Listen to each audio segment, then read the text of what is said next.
Em face da lei dos homens, quando em presença do processo criminal, deve dar-se o voto condenativo em concordância com o processo crime ou absolver o réu em obediência ao não julgueis? Na esfera de nossas experiências, consideramos que à frente dos processos humanos, ainda quando as suas peças sejam condenatórias, deve-se recordar a figura do Cristo junto da pecadora apedrejada, pois que Jesus estava também perante um júri.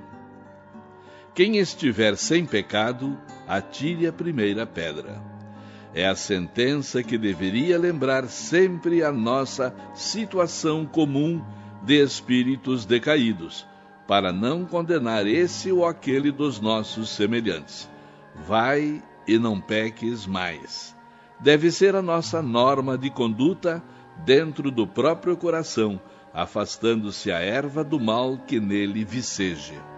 Nos processos públicos, a autoridade judiciária, como peça integrante da máquina do Estado, no desempenho de suas funções especializadas, deve saber onde se encontra o recurso conveniente para o corretivo ou para a reeducação do organismo social, mobilizando nesse mistério os valores de sua experiência e de suas responsabilidades.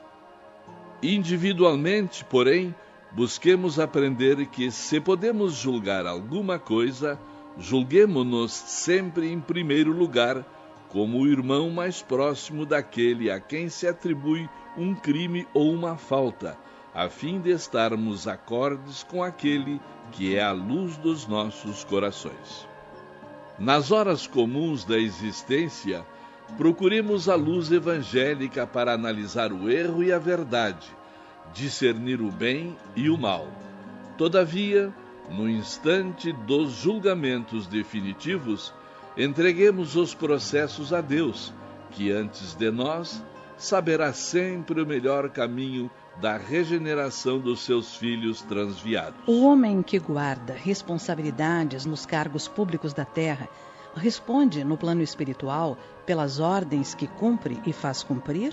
A responsabilidade de um cargo público, pelas suas características morais, é sempre mais importante que a concedida por Deus sobre um patrimônio material. Daí a verdade que na vida espiritual, o depositário do bem público responderá sempre pelas ordens expedidas pela sua autoridade nas tarefas da terra. O preceito evangélico: assim, pois, aquele que dentre vós não renunciar a tudo que tem, não pode ser meu discípulo, deve ser interpretado no sentido absoluto? Ainda esse ensino do Mestre deve ser considerado no seu divino simbolismo.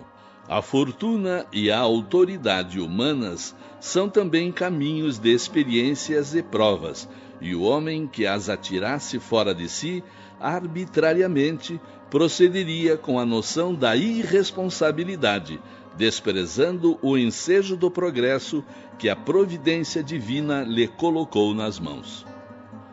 Todos os homens são usufrutários dos bens divinos, e os convocados ao trabalho de administração desses bens devem encarar a sua responsabilidade como problema dos mais sérios da vida.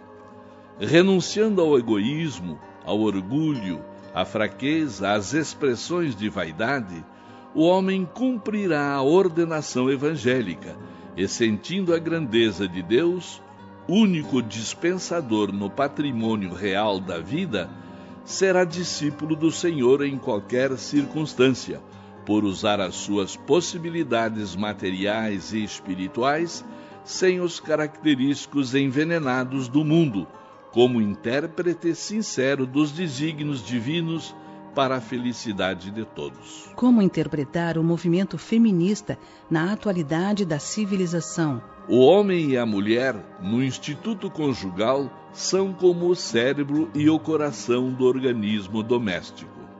Ambos são portadores de uma responsabilidade igual no sagrado colégio da família.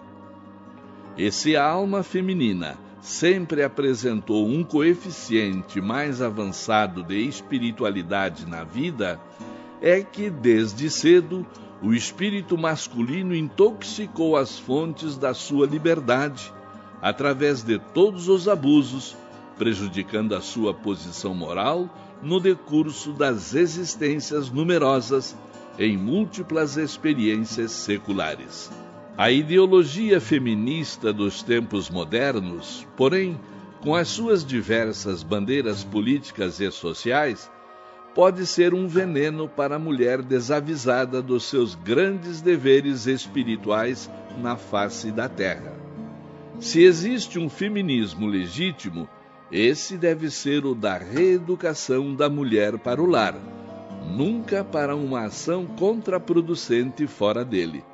É que os problemas femininos não poderão ser solucionados pelos códigos do homem, mas somente à luz generosa e divina do Evangelho. Como conceituar o estado de espírito do homem moderno, que tanto se preocupa com estar bem na vida, ganhar bem e trabalhar para enriquecer? Esse propósito do homem viciado dos tempos atuais constitui forte expressão de ignorância dos valores espirituais na Terra, onde se verifica a inversão de quase todas as conquistas morais. Foi esse excesso de inquietação no mais desenfreado egoísmo que provocou a crise moral do mundo, em cujos espetáculos sinistros podemos reconhecer que o homem físico da radiotelefonia e do transatlântico necessita de mais verdade que dinheiro, de mais luz